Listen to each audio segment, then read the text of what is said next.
बे न्यूज़ में खबरुनि अपडेट जो सिलसिलो जारी है। खबर शामिल कयूं पिया झंडो अलाहियार खां।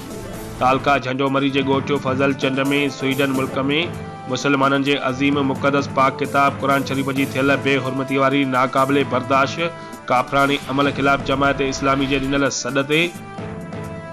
क़यम जमायत इस्लामी तालका झंडोमरी अबू तालिब जोखियो नायब अमीर जमायत इस्लामी तालका झंडोमरी हाजी खान जोखियो जी अॻुवाणीअ में मुसलमान भाइरनि वॾे कसीरंग में सरापा एहतजाज बणिजी रोडनि ते निकिरी आया, जिते अॼु जुमे निमाज़ खां बाद ॻोठ फज़ल चंद में वॾी एहतजाजी रैली कढी वई, जेका ॻोठ जे रस्तनि तां गश्त करण बैदि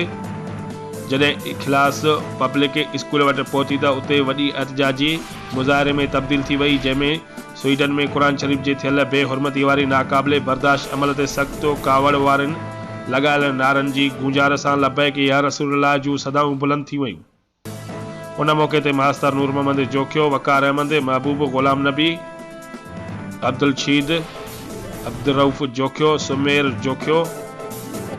अमीर चंद, फराज चंद ऐं ॿिया एहतजाजी रैलीअ में शरीक हुया।